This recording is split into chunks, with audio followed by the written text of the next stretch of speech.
positive for COVID-19 got so close to you? Well, I think probably that has to do with the fact that we all believe in tests. We have the best tests in the world, but they were tested, I believe they're tested on a weekly basis. I just had a test, as you probably heard. In fact, I had one yesterday and I had one today, and it's negative. Mike just had a test and it's negative. But they do the tests, and it just shows you that the fallacy, it's what I've been saying. Testing is not a perfect art. No matter what you do, testing is not a perfect art. So we test once a week. Now we're going to go testing once a day. But even when you test once a day, something happens where they catch something. I've had very little personal contact with this gentleman. Know who he is, good person, but I've had very little contact. Mike has had very little contact with him. But Mike was tested and I was tested. We were both tested. Did it spook you? I mean, it can be scary. Yeah, it's a little bit strange, but it's one of those things. It's, as I said, I said yesterday, Governor, all people are warriors in this country. Right now, we're all warriors. You're warriors, we're warriors. You can be with somebody, everything's fine, and then something happens to that person and all of a sudden test positive. And we're all warriors together. I am, you are, we all are. It's what we were saying before. It shows that testing, and we have the best tests in the world. But what happens in between when you got tested and just a couple of days later? So in this case, there were a number of days missed, and it was a long weekend and things, and so you never know. But we both tested in a negative fashion, I guess you would call it. Any other questions? Could we get your reaction to some breaking news? The Justice Department has decided to dismiss the case against Michael Flynn. Are you aware of that? I didn't know that was happening at this moment. I felt it was going to happen just by watching and seeing like everybody else does. He was an innocent man. He is a great gentleman. He was targeted by the Obama administration, and he was targeted in order to try and take down a president. And what they've done is a disgrace, and I hope a big price is going to be paid. A big price should be paid. There's never been anything like this in the history of our country. What they did, what the Obama administration did, is unprecedented. It's never happened. Never happened. A thing like this has never happened before in the history of our country. And I hope a lot of people are going to pay a big price because they're dishonest, crooked people. They're scum, and I say it a lot. They're scum. They're human scum. This should never have happened in this country. A duly elected president. And they went after him by going after fine people. And those fine people said, no, I'm not going to lie. I can't lie. He's not the only one. There are many of them. And they all said, I can't lie. They could have said something like, oh, make up a lie. Trump loves somebody or something or some country. And they said, oh, you wouldn't have any problem. That's what they were trying to do. And it's a disgrace. The Obama administration, Justice Department, was a disgrace. And they got caught. They got caught. Very dishonest people.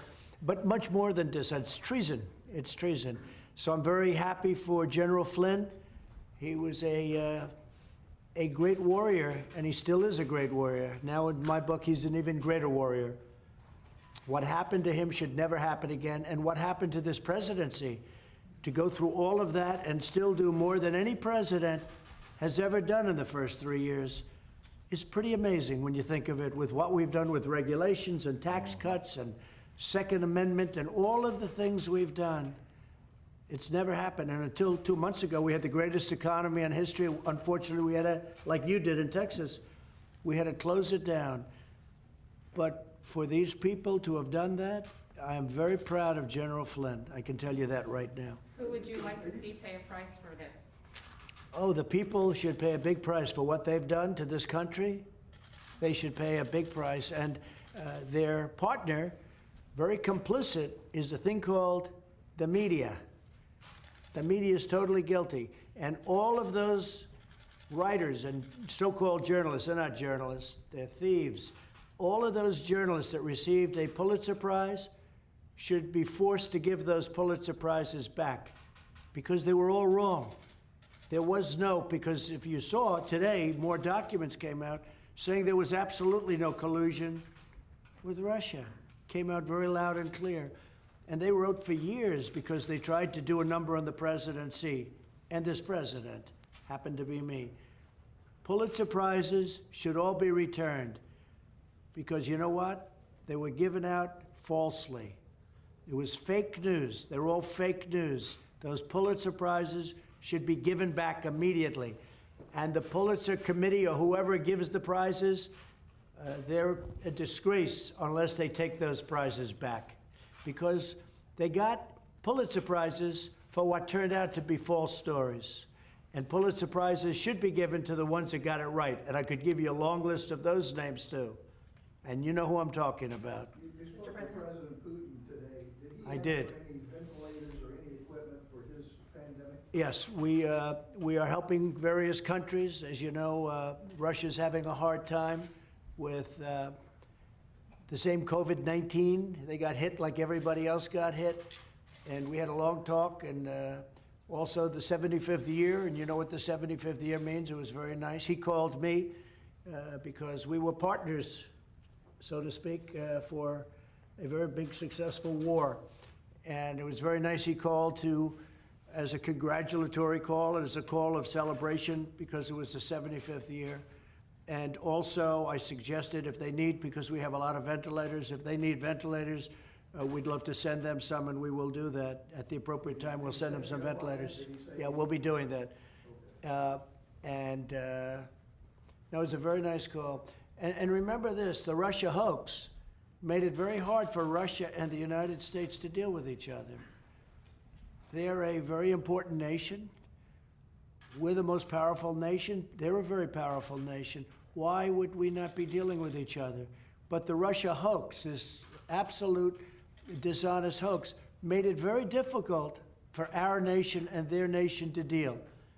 And we discussed that. I said, you know, it's a very appropriate time because things are falling out now and coming in line, showing what a hoax this whole investigation was. It was a total disgrace. And I wouldn't be surprised if you see a lot of things happen over the next number of weeks. This is just one piece of a very dishonest puzzle. And you've been trying to arrange an arms control summit with President Putin and President Xi. Is that getting anywhere? We are talking about arms control with Russia, and we will go forward with that, and we are talking about it very seriously, having arms control. They have many nuclear weapons, and so do we. And we're talking about arms control with Russia. Yeah, they'd like to do it. We'd like to do it. Sir, can we ask about the economy today? We've now learned that 33 million jobs have been lost in the last 7 weeks. Will there be more jobs lost in May, or is that number going to start coming down next month? Yeah, Peter, the number will start coming down at an appropriate time, whatever that is. I'm viewing the third quarter as being a very important quarter because that's, as I said, that'll be a transition. I think you could almost say a transition into greatness because I think next year we're going to have a phenomenal year economically. We're working very hard now. The governor's working along with us. The relationship with Texas has been phenomenal. And Texas is opening up, and a lot of places are opening up. And we want to do it, and I'm not sure that we even have a choice. I think we have to do it. You know, this country can't stay closed and locked down for years. Somebody could say, let's keep it closed for a couple of years. The United States of America, the greatest economy in history 2 months ago, in the history of our country, in the history of the world. We had a far greater economy than anybody, including China, by a lot. And we had to close it down in order to really do something about the plague. But we did something, and we did a lot. And we also, you know what, Governor, we learned a lot about it. We did. We know that you may have fires every once in a while in certain locations. Some little ones, maybe some big ones, but you know how to shut it down. That's you might exactly want right. to speak about that. Sure, I would. I was talking with Dr. Birx about that. And so what we've done, we've been able to contain the spread of the coronavirus in Texas, but at the same time, we created these surge forces that will go out to regions where there are flare-ups. And it's like putting out a fire. We have a surge force working in the Panhandle in Texas right now, up in Amarillo and just north of Amarillo because of an outbreak at a meatpacking plant. There's several other issues with other meatpacking plants in Texas. Basically, there's only 3 categories causing any type of outbreak. There are meatpacking plants, there are jails, and there are senior centers. And so we have task forces that focus on those 3 areas. If it weren't for those 3 categories, the people in Texas testing positive would be very minimal. And the governor and I have spoken about what he's doing with senior citizen centers is incredible. The time and effort and love that you're giving to senior citizens, they were just what has gone on throughout the country in some instances, as you know, senior citizens areas. And the governor's really made that a point, really almost before anybody I can think of. So, And because of that, we have one of the lowest death rates in the United States of America. That's right. Last week in Odessa, Texas, police were used with an armored vehicle and guns drawn to shut down a bar that had opened up in going against the order. What role does police have in enforcing these kind of lockdown and social distancing orders? Well, there's different standards used in different communities. However, today I made one thing clear, and that is, as we go through this process of trying to maintain order in our states, as we are asking the people in our state to comply with these orders, we should not be taking these people and put them behind bars. These people who have spent their life building up a business and being told to shut it down and lose every penny they have, and then if they don't follow every little fine point of all the rules, they suddenly are subject to arrest. That is wrong. And that's why I issued another executive order today saying that in the state of Texas, no one can be put behind bars because they're not following an executive order. It's common sense. That includes the woman that we've been reading about with the beauty salon. She's free today. Good. Sir, following up on the coronavirus, has the West Wing, has the Oval Office been deep cleaned? Are you contact tracing the people around this area that would have had contact with this person? Is there a 14-day quarantine, or should there be for those who are in touch with this They're person? doing everything that you can do, again, within the limits of testing, and you know what that is. We have the ultimate testing. We have the best tests in the world, and we gave more than anybody else. But I've always said testing is somewhat overrated, because what happens after somebody takes a test? What's going on there? And Mike was just saying the word essential workers, and as you know, essential workers are immune from that. Mike, do you want to maybe mention that? Well, from the CDC guidelines, it's been very clear that from the beginning of this outbreak, for anyone that comes into contact with someone with coronavirus, we early on recommended that people self-quarantine. That recommendation, of course, was before we had done, at this point, some 7.7 million tests around the country, and states like Texas are distributing tests very quickly to people that either have symptoms or are suspected to possibly have contracted the coronavirus. But with regard to essential workers, the President referred to, we've always had an exception. People to keep food on the table, people that are involved in public safety, most especially healthcare workers. We've asked them to continue to go to work by taking other countermeasures, including testing to ensure that they've not contracted the disease.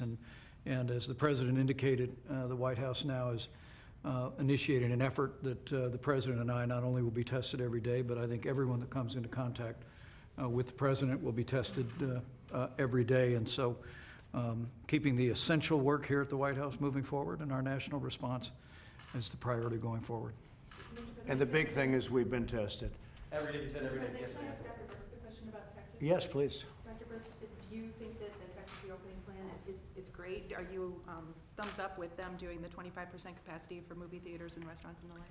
Yeah, no, we had a long discussion. We had a particular discussion, and I think many people know I don't understand the nail salon piece because I've never had my nails done, so I couldn't understand. It's true. So I didn't really understand it. So we talked about, not having them in the first opening wave because you can't really physical distance, and we had that discussion, and he agreed, and we've moved forward together, and I think it's those kind of dialogues, and I think what's really been impressive to me by the governors is how much they know about epidemiology. So they will never be confused in another pandemic ever again, because he came with all of his data about what county had what that was a prison. And believe me, I had all my data with me. And he was able to answer every county and what the issue was. And I think when you look at Houston, when you look at Dallas, and you see the ability to really contain and mitigate those epidemics, but at the same time contain epidemics, then not allow them to spread in the community. This is what we've been asking governors to do with the test and using focus testing to really find asymptomatic cases and protect the vulnerable. And the ability to go into prison, to go into meatpacking plants, and go into the senior care centers and proactively test is really quite extraordinary. And I think we still remain concerned about asymptomatic spread, and we think that the progress that they're making on testing in a focused way to protect others is really a way that we can move forward together to protect everyone in the community. So Texas is a role model for other states? Or? Every state is different. So I don't want to get in a comparison with the governors, because I've talked to some incredible governors who are all doing quite a good job. That's true. Dr. Burke, to follow up, or perhaps Mr. President, 20 states by the account of multiple organizations right now that haven't met the guidelines that you set here have either partially or completely reopened. What do you say to those states that haven't met the guidelines that are already starting that process now? We've looked at all of them. We've spoken to many of the governors, most of the governors. As you know, we give leeway to the governors, and these are governors that have done a good job in, I think, all cases. I have some that I don't think are doing a particularly good job, but for the most part they have, and these governors have, and we give them the leeway. They have to do what they're doing, like Governor Abbott. When you look at the job he's done in Texas, I rely on his judgment. And you have parts of Texas, vast parts of Texas, where there's no problem whatsoever. I mean, there's like literally nothing. And it would be a shame to keep that closed. I mean, frankly. Half of our counties either have no cases or 5 or fewer cases. Yeah, it's, the governors have great power as to that given by us. We want them to do that. We rely on them. We trust them. And hopefully they're making the right decisions. Can I ask about Georgia right now? There's been some dramatic video of an unarmed black Georgia man who was shot by police while on a jog. There's been a lot of protests about this. Have you seen the video and your reaction to that situation? So I'm getting a full report on it this evening. My heart goes out to the parents and to the loved ones of the young gentleman. It's a very sad thing, but I will be given a full report this evening. Haven't seen the video yet, to be clear. No, I haven't. Mr. President, there's a report about Saudi Arabia that the U.S. is considering removing anti-missile Patriot missile systems from Saudi Arabia. Can you confirm, is that true? Well, I don't want to talk about it, but we're doing some things. We're making a lot of moves in the Middle East and elsewhere.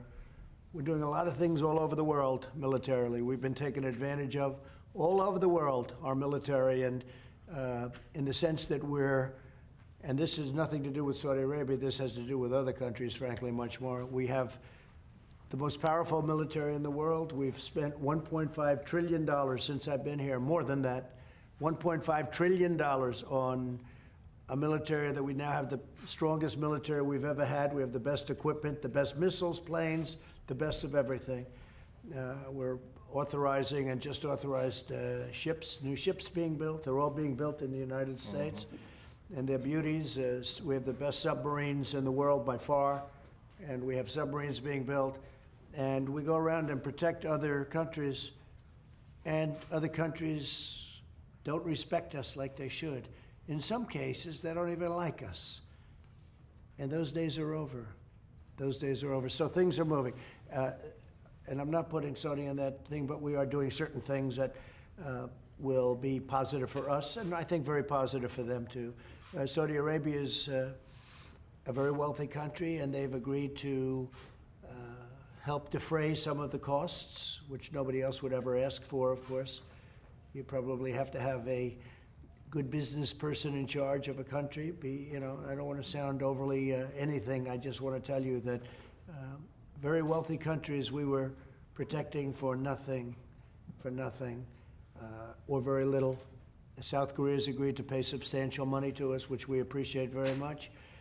And we ask countries to help us. We're spending $1.5 trillion. We're spending all of this money. It costs us a lot of money. Our military budget's 3 times more and even 4 times more than the second largest spender of money. All right? It's more than that. 4 times more plus. And if we're going to defend countries, they should also respect us by making a contribution. I negotiate with everything, and frankly, this country was taken advantage of by friend and foe. but not any longer. What about pulling U.S. troops out of the Sinai? I've seen reports about that. Yeah, I don't want to talk about that yet. But we have pulled a lot of troops out of different places. You know, we were guarding the border between Turkey and Syria and for years, and we had thousands of people there. And I said, wait a minute, let me ask you this. Turkey, Syria, two big countries, they know how to guard their border. They've been fighting with each other for years. Why do we have thousands of soldiers? Ultimately, we got it down to 57 soldiers, and then 27 soldiers. And then they were getting a little hostile toward each other. I said, get my 27 soldiers out. And that was about a year ago. And I took a lot of heat. People said, oh, that's terrible. I said, no, it's not terrible. Nothing's happened on the border. They've been fighting each other for 1,000 years under different names, from probably a lot longer than 1,000 years. I said, I don't want my troops there. So we're essentially out of Syria, other than we kept the oil. We kept the oil. Of course, that was better 2 months ago than it is now. You know, keeping the oil today is not as good as it would have been 2 months ago. 2 months ago was a wise thing. Today it's like... Give it a year. Today, I think so. I think so. By the way, oil prices have gone up. Right. Which is great for your oil industry, Exactly. and it's great for jobs, because it's millions of jobs. We built the greatest energy country in the world by far, and prices are inching up. And I saw it 25 today, actually, right? It's good for our $25 a barrel. Yeah, Good for so jobs. It's good for jobs. That's what we want, jobs. And Governor Abbott said, Yes, go ahead, Jennifer, please. Governor Abbott said something about businesses and liability. Can you say, sir, do you support Mitch McConnell's liability reform for U.S.? Well, I think you have to have something having to do with liability for COVID, because you can't have a restaurant and a guy is going to open, and it's a nice business, but it's not exactly the oil business in its prime, right? And somebody leaves and they say, oh, I'm going to sue them because they caught the plague. And now, whether he was guilty or not, the legal fees will drive him out of business. You can't do that. So I think you're going to probably have to have something. Yeah, I would support that. I mean, you go to a game and you sue the team owner, or you go to someplace and it would be litigation heaven. And you'll never know where they caught it. You never know where they catch it. So we have to have something like that. Otherwise, there's going to be lawsuits all. I mean, there already is in this country, but you'd have lawsuits all over the place, right? These international travel restrictions that you impose on China and all around Yeah. the world, do you see any scenario of easing them anytime soon? Yeah, at some point when they clean up and when everybody cleans up and when the plague disappears, sure. I mean, you want to have international travel. Our airlines are going to do very well again. We saved the airlines with $25 billion and another $25 billion. But no, you want to have international travel, but you don't want to have it when France is having a hard time. They did another shutdown, and Spain is having a terrible time, and Italy, I don't even have to tell you about. No, but we want to be open to those countries at the appropriate time. Absolutely. Not And soon. Germany has been apparently quite successful in taking on the pandemic and now opening up the country. Right. Have you considered calling the German chancellor to ask for sort of advice? Now, Germany, we're very close to Germany. We have a very good relationship with Germany. Germany's done very good. They have a very low mortality rate, like we do. We have a low mortality rate also. Frankly, if you took New York out of the equation, we would really have a low mortality rate. But no, but I speak to her all the time. We communicate. We communicate. Our countries communicate, especially, yes. So how much influence does Fox News have over your thinking on the pandemic? No different than anybody else. I mean, I watch Fox News and I watch others, and I read a lot of newspapers, and I get a lot of information from my people. I think I'm very well versed when it comes to not only the pandemic, but everything. I mean, I enjoy that, and I think I have an obligation to do it. So, but there's certainly a more honorable source than some. I mean, some is fake. If you look at CNN, it's fake news. If you look at MSDNC, I call it MSDNC. You know what that means, right? Democratic National Committee. You look at NBC. NBC to me is very dishonest news, and that's why they fired Andy Lack. I guess you have to ask them, but Andy Lack was a hack. And they fired him, and they did a big favor to the world and to this country. But no, I find NBC to be very dishonest. I find, which is a Comcast division, I call it Concast with an N. I don't use the M. I always call it Concast. ABC, I thought he gave me a very fair interview the other night. Very good professional. I've had very good relationships with him, as you know. CBS is having a hard time, but they're not getting it straight. In fact, last night I read where they did a false report where they actually got people to make it look like it was a terror. Did you see what happened? They got people. Let's get some people because they want to make it look like it was turmoil. And they do that with this White House all the time. They love the word chaos when there's no chaos whatsoever. They love the word chaos. But what happened at CBS yesterday was terrible, where they got a lot of people to try and pretend like it was a mass amount of chaos and disorder. You saw that. It was terrible. So the news media in our country is a mess, but they fired Andy Lack, and that was a good thing. That's a big step forward. When is your next trip outside of Washington? Restrictions have to be reimposed, that there's spikes in places that you have to... I hope not. I don't think so. I think you're going to have embers, as I say. I think you're going to have some fires, maybe some fairly big fires by comparison to what people would even think. But this gentleman's a total professional. I think we've learned a lot. If you would have said that question a number of months ago, it would have been different. The answer would have been different. But today, I think we've learned a lot. And you're going to have some areas in Texas where you'll have to put them out, and he'll put them out. What do you think about that? Well, and we have learned so much the past few months, and we now know first how to go in and contain, but also we now have the resources to go in and to contain. So we're going into these meat packing facilities, we're testing everybody, or we'll go into a jail and we'll test everybody. And we will separate those who test positive from those who test negative. But most importantly, we go into these senior centers because their lives are so vulnerable. And we focus on our seniors, and we focus on ways to reduce their deaths. And so we now have all these strategies to make sure that we are able to contain any type of outbreak, and that allows the rest of the economy of big states like Texas to continue to go and grow while we manage and contain the outbreaks where they exist. That we wouldn't have known 2 months ago. He couldn't have given that answer. The governor couldn't have given that answer 2 months ago. But we've learned. There's still things we don't know about this crazy plague, this particular virus. But the answer that Greg just gave, which was so good, I don't think you could have given that answer. And I wouldn't have known that answer either 2 months ago. So we've learned a lot. On the Wuhan lab, Mr. President, you had said on Sunday that there would be a very strong report coming out soon about the connection between the lab and the virus. Is that still coming? When should we expect that? It's coming. I don't know that I'm going to give it to you. We're going to learn. Look, it came out of China, okay? Whether people like to say it or not, everybody knows that. I guess it pretty much, I think that's pretty much known. They tried to blame Europe. They were saying it came out of Europe. It came out of China. Went to Europe, went here, went to 184 countries, probably more than that now. That was a week ago, 184 countries. Can you believe it? And it could have been stopped at the point. It could have been stopped right at the source, and it would have been easy to do, but something happened. Something happened. Either they made a terrible mistake, probably it was incompetent, somebody was stupid, and they didn't do the job that they should have done. It's too bad. Are you considering other economic measures to help people that you don't have to go through Congress on, like another delay in filing federal taxes, that sort of thing? Yeah, things could happen like that. We have to help people. I was watching the Solano owner. She looked so great, so professional, so good. And she was talking about, you know, her children. She has to feed her children. It was great. And we could do things ministerially through executive order or otherwise that can help a lot of people, as an example. Like delays, we can do delays of various filings.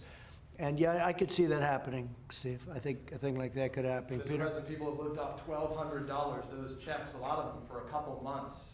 Should they be expected to live off that same $1,200 for the next couple months, or is more money coming? Well, something could happen. There is talk about something happening, and we'll see what's going on. But you know the greatest thing that could happen? If we could get our country open again and get it going again and have people have these great jobs again. And what we've done is we've been able to have all these thousands and hundreds of thousands of small businesses pay their employees. even though there was no income coming in. So they're ready to rock and they're ready to go. And when Texas opens and other places, you're already started the process. The best thing we can do, Peter, is get our country going, get it open, and get it open safely. And we'll put out those little fires or those big fires if we have to, but we have to get our country going. About Okay. the last all the On masks you're visa talking about. suspensions, there are 4 GOP senators who are encouraging you to suspend visas, including for technical and professional workers. Is that something the White House is considering? Say it again, what? On visa suspensions? Visa, yeah. Cotton and Grassley, Yeah. and those guys are asking you to suspend Well, we're talking to them work about it. visas. They're good senators. So We're not- talking, no, we're not talking to them decided about yet? it. Okay. Sir, So we you were want to go told into some this time ago document? that you would sign a Buy American executive order, whatever. What I've been is saying that? Buy American ever since I announced I was running for office and long before that. But the No, executive we're order- bringing a lot of companies back. We were doing that long before this happened.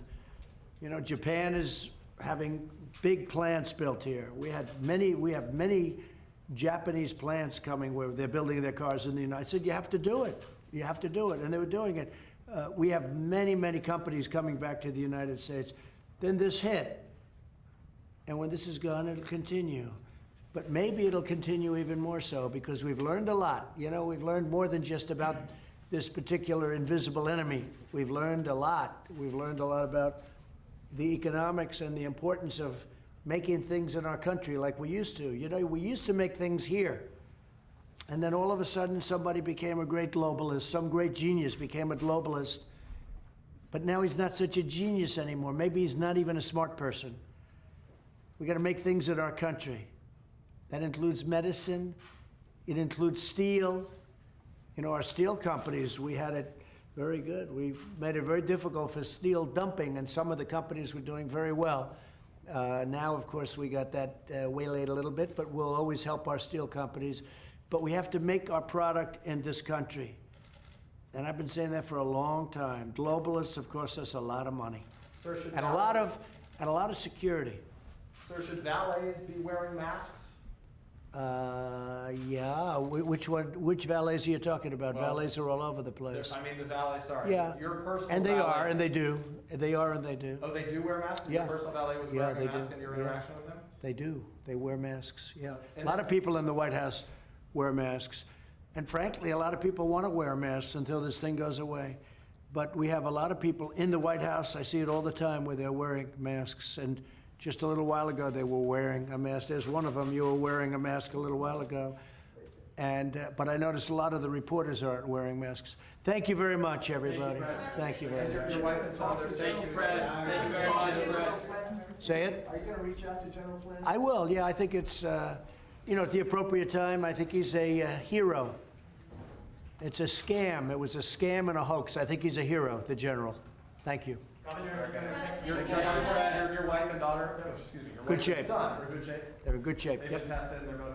they're in great shape. Thank you, sir. Governor, is it going to be Texas football? Thank you very much.